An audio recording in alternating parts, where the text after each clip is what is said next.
Okay, so we're going to look at something then that's quite related to your permutations, which is rather a combination. And a combination is more of a selection of a group of objects from a set of objects. So for permutations, we were arranging these objects. Here we might be picking a group out of these objects. And because it's a group, the choice of objects, I suppose, is the same choice no matter what order the choice is made in. So what I mean by that is that ABC and BCA are still the same group of letters, even though the order is different. So for a combination, the fact that the order is different makes absolutely no difference to me. And we've seen this combination notation before in our work with the binomial theorem, the binomial distribution, and that sort of thing, and that n choose or idea. And we're kind of expanding that a little bit further to give it a meaning in terms of our factorials. So n factorial over n minus or factorial times or factorial. And the additional or factorial here, which is the difference from our permutations, that accounts for the fact that order doesn't matter here. So the different arrangements that I could make of those letters aren't really included because they're irrelevant here, because they still lead me to the same group. Okay, the notes that I've made here is that n choose or is the same as n choose n minus or, and n choose 0 and n choose n are all equal to 1.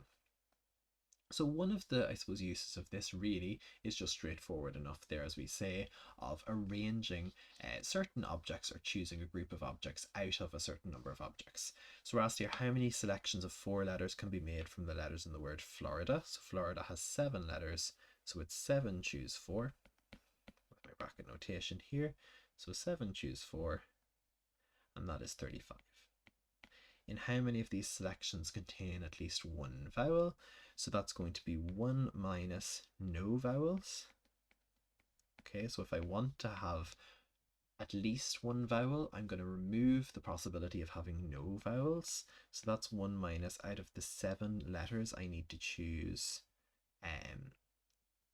or having no vowels means out of the 4 remaining letters is probably the best way to go with it. So we're choosing out of the 4 remaining letters, we want to choose all 4 of those, which is, okay, so out of the 4 remaining letters, we want to choose all of those. So there are 35 possible choices that I could make in choosing these 4 letters. I want to get rid of the possibility where I choose no vowels, which is only one option. So there are 34 options that have at least one vowel there. Okay, so that idea of probability of 1 minus the total, or 1, I suppose 1 being the total probability there, being the probability that at least one vowel being the total, take away the options where there's no vowels. So as with permutations, we should be able to use our combination notation and kind of relate that to our factorial notation as well. Okay, so for example, 2n choose n is 2n factorial over n factorial times 2n minus n factorial, okay, which is 2n factorial on top here over n factorial times n factorial. Okay, let's go with my 2n factorial on the top. That's 2n times 2n minus 1 factorial over n factorial times n factorial. Okay, I'm keeping a little eye on what I have on the top here and seeing how can I kind of relate this back to the question that I'm being asked to make it look like. So what we might want to do maybe at this point is see, can we rewrite this part even without the 2 to see what we're looking for. We want 2n minus 1 factorial, I want n factorial, and then 2n minus 1 minus n factorial. So that's 2n minus 1 factorial over n factorial times n minus 1 factorial. Okay, so comparing that with what I have, I think I'm very, very close. It's just going to require a little bit of rearranging here. We're going to keep the top as is. On the bottom, I'm going to rearrange the first one to be n times n minus 1 factorial over n factorial. We then have a common term of n here. So 2 times 2n minus 1 factorial over n minus 1 factorial times n factorial, which is 2 times 2n minus 1 over n. Okay, or choose n, I should say there. Okay, so a bit of rearranging, a bit tricky there, but you can see how it's nearly helpful at a certain point to try and look for what you actually want the answer to be, and then use that in helping you to kind of rearrange your answer here. Okay, next question here is working on the kind of idea or assumption here that these two options are the same, but the choose part is not identical. And the rule we're going to have to use here is that n choose or is the same as n choose n minus or. Okay, so that's very important here. So n choose or is the same as n choose n minus or. So what that means is 15 minus or plus 3 should be equal to 4 or minus 13. 15 minus or minus 3 equals 4 or minus 13. We'll do a bit of tidying here. 12 minus or equals 4 or minus 13. And that's 25 equals 5 or, which means or equals 5 here. And you could do that with a little bit of trial and error as well. But the idea, of course, being here that whatever number we're looking for should nearly be the opposite. Like 15 minus 8 should be the same as then 15 minus, or should line up with, I suppose, my 15 minus 7 here. They should give me the same answer. Okay, we'll keep moving a little bit. Okay, where I suppose we've seen this before is working with binomial coefficients here, so why not bring in an example of that? In the binomial expansion of 1 plus 2x over n to the power of n, written in ascending powers of x, the coefficient of the fourth term is 16 over 25. Given that n is a positive integer, find the value of n. Okay, this might take us a little bit of work here. So the fourth term, okay, so the fourth term is t3 plus 1. So that's n choose 3, 1 to the power of n minus 3, and then 2x over n to the power of 3. Okay, we'll do a little bit of rearranging here. So n choose 3, 1 to the power of anything is just 1, so we'll keep that as it is. 2x to the power of 3, that's 8x cubed over n to the power of 3. Okay, and we're going to be doing kind of a little bit of rearranging as we work through here to see where that kind of takes us a little bit here. So n choose 3 times 8 over n cubed times x cubed. Okay, so what I'm working with here, what I'm trying to get at is I'm just trying to isolate the coefficient of x cubed here. Okay, I have my general term, I have all of that. I'm looking to isolate the coefficient of the x cubed and use that then in solving based on the information they've given me. So this coefficient should be 16 over 25, and we want to see, can we use our rules of permutations and factorials in order to help us answering this question. So part of that's going to revolve around me using my n choose 3 here. So n choose 3 is n factorial over 3 factorial over n minus 3 factorial. Now n factorial I can rewrite as n times n minus 1 times n minus 2 times n minus 3 factorial. Okay, as we said before, I'm stopping there quite deliberately because I know that then that's a common term to the top and the bottom. So n minus 1, n minus 2 over 3 factorial. And let's multiply that out a little bit if we can. So n times n squared minus 3n plus 2 all over 6. And that will give me n cubed minus 3n squared plus 2n all over 6 here. Okay, so we're getting into some kind of complicated enough looking territory here to some extent. So let's do a bit of work here on this one then. N cubed minus 3n squared plus 2n over 6 times 8 over n cubed. Okay, because I have an n cubed on the bottom here, and I have some factors of n on the top here, we might try and do some division here. The best I can do is probably just an n to the power of 1.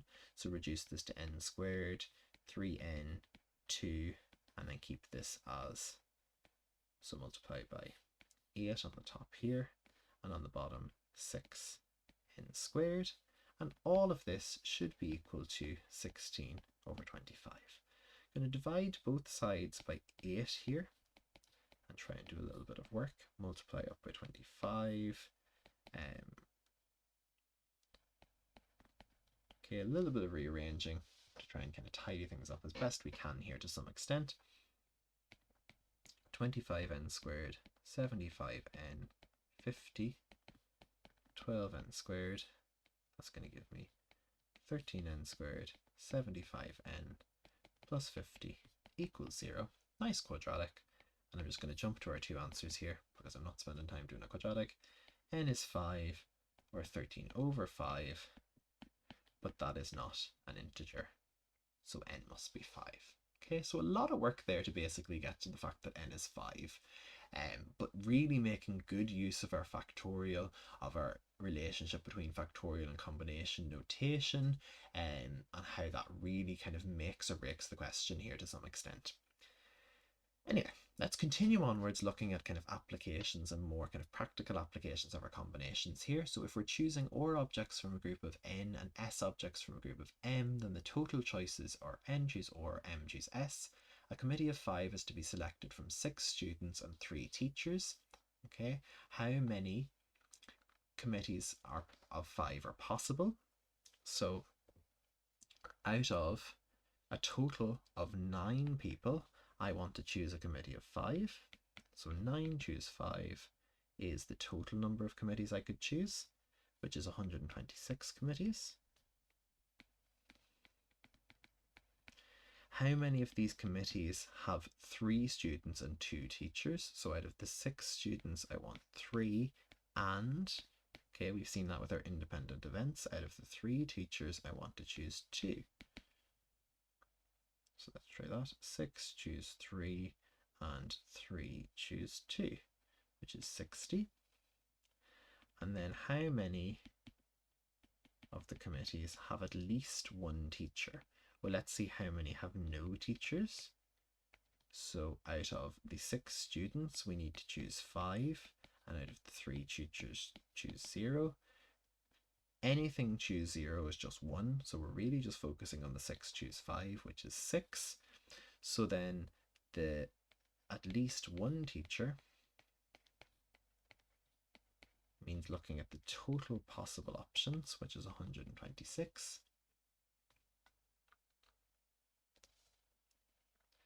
and remove the 6 options that have no teachers to give us 120 options that have at least 1 teacher. Okay, let's get into some more of these exam questions here. Again, we only really have a few exam questions to consider. We're going to look at some of the questions with probabilities then I think in a separate video as it relates to kind of both. So a team of 4 is selected from a group of 7 girls and 5 boys. How many different selections are possible? Okay, so that's a total of 12. So out of the 12, I'm choosing 4. So 12 choose 4 is 495. How many selections include at least 1 girl? So again, we'll look for no girls. So out of the 5 boys, I need to choose my team of 4, which is going to be 5. Okay, so then out of all of the options, I take away the 5 options that would have no girls to give me 490 options that have at least 1 girl. Looking at the next one, an exam paper is made up of 2 sections. Section A is 7, section B is 8.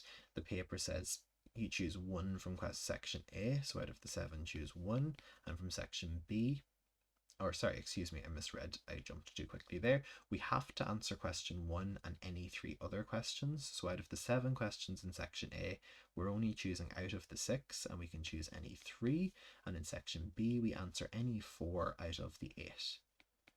And 8 choose 4 there.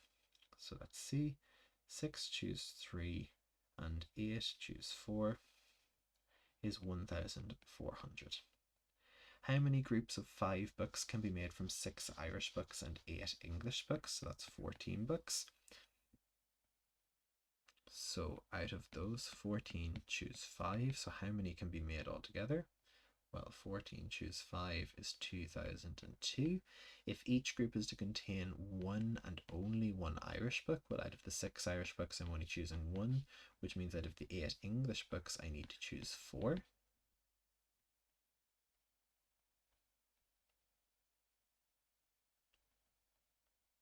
Which is 420. And if each group is to contain at least one Irish book, well, we'll look at no Irish books then. So no Irish books means I'm only choosing out of the English books, and I'm choosing all 5 out of there. So out of the 8 English books, I'm choosing 5, which is 56.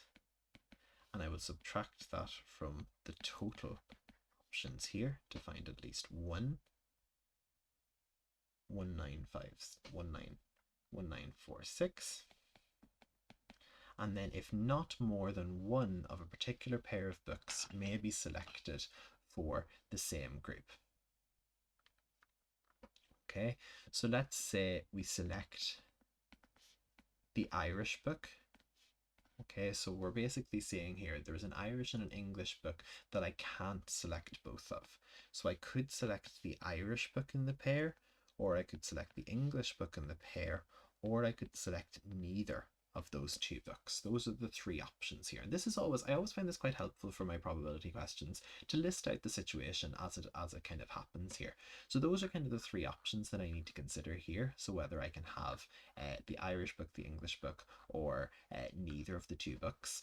So out of the Irish book, if I've chosen that Irish book already, okay, so we're saying it's already been chosen, then that means that out of the other 12,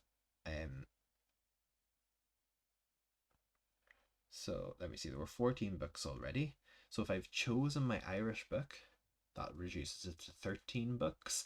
And if I pick the Irish book, I can't pick the English book. So that leaves me with only 12 books left, and I need to pick my other 4 books from that. Same goes for the English case. If I pick the English book, I can't pick the Irish book, and the English book is already picked, so there's only 12. And then the other option is that out of the 12 books, I still have to pick my 5, having picked neither of these 2 books. The or there, then, of course, is addition. Okay, using my kind of or rule here. So 495 plus 495, 792 is the last one, and that's going to give me, too quick, 1782. 1782 options there. Okay, so looking at our combinations, we can see a lot of different and useful tips here. Okay, main things with combinations, knowing your little rule and knowing how it applies to factorial, as we saw, is relevant. Also relevant, the little notes we had at the bottom there, knowing what numbers might give us the same combinations. Also then working with multiple combinations from multiple groups and how we multiply those, as they typically, I suppose, are independent to some extent, therefore working with kind of 2 distinct groups there. Okay, so the last little thing to do then is to look at the probabilities as it relates to both these combinations and the permutations.